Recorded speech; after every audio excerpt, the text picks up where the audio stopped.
আর মাত্র 1 মাস বাকি। এই সময় অর্গানিক কেমিস্ট্রি কিচ্ছু পারি না। এখন কনিক্স চ্যাপ্টারের একটা অংশ বাকি।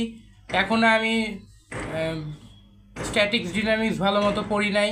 এখনও 8.23 ভালো মতো ধরি নাই। জটিল সংখ্যা কোনো মতো পড়ছিলাম, তাও ভুলে গেছি। ফিজিক্সে ভেক্টরে অনেক আগে পড়ছিলাম, রিভিশন দেয় নাই, পড়া বাকি। এরপরে বায়োলজিতে জিনতত্ত্ব বিবর্তন ধরি নাই, পড়ি নাই, এখনও পড়া হয় নাই। হাইড্রা, ঘাস ফড়িং, রুই মাছ পড়ছিলাম, কী যে পড়ছিলাম কিছুই মনে নাই। বাংলা, ইংলিশ, আইসিটির কথাও কিছু খেয়াল নাই। এরকম করে আসলে একটা মাস এইচএসসি 25 তোমাদের খুবই টেনশনের মধ্যে তোমরা যাচ্ছ। তোমরা অসম্ভব লেভেলের একটা টেনশনের মধ্যে আসো।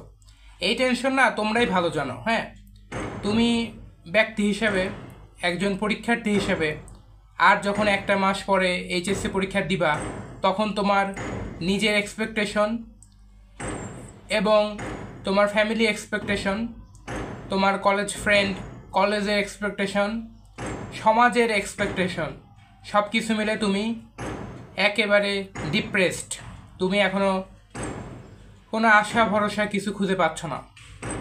এটা একটা খুবই ক্রিটিক্যাল মুহূর্ত। আমি তোমাকে যেভাবে বুঝাই, তুমি যদি রেজাল্ট না পাও তোমার মন বুঝবে না।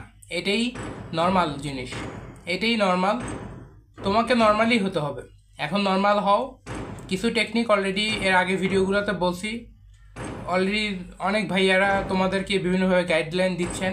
তোমরা সেইভাবে, এবং তোমার জ্ঞান, বুদ্ধি, অভিজ্ঞতা, তুমি এতদিন পড়াশোনা করে আসছো, ফার্স্ট ইয়ার পার করছো, সেকেন্ড ইয়ার টেস্ট পরীক্ষা, এতদিন মডেল টেস্ট কমপ্লিট করে আর মাত্র 1 মাসের দিকে আসো। কয়েকটা দিন পর মডেল টেস্ট হয়তো শেষ হয়ে যাবে, কিংবা হয়তো অলরেডি কমপ্লিট। আর কয়েকটা দিন, এই ঈদ তোমার জন্য খুব টাফ একটা ঈদ। তুমি এই ঈদ এনজয় করতে পারবে না।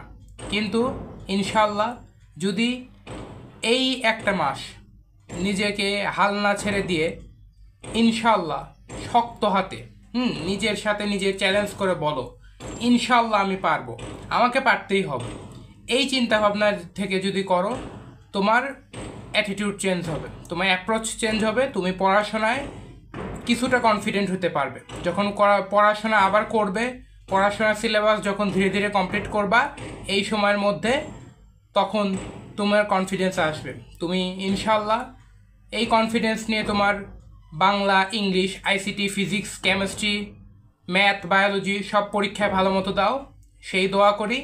এবং পরবর্তীতে অ্যাডমিশন তো আছেই, ইনশাল্লাহ ভালো হবে। গত ঈদে ঠিক একটা বছর আগে আমারও এই সমস্যা ছিল।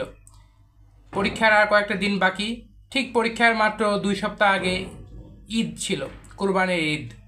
সেই ঈদে আসলে ভালো মতো এনজয় করতে পারি না। ঈদের দিনেও অনেক চিন্তা ভাবনা ছিল, ঈদের দিনেও অনেক চিন্তা করছে, হায় হায় সামনে পরীক্ষা।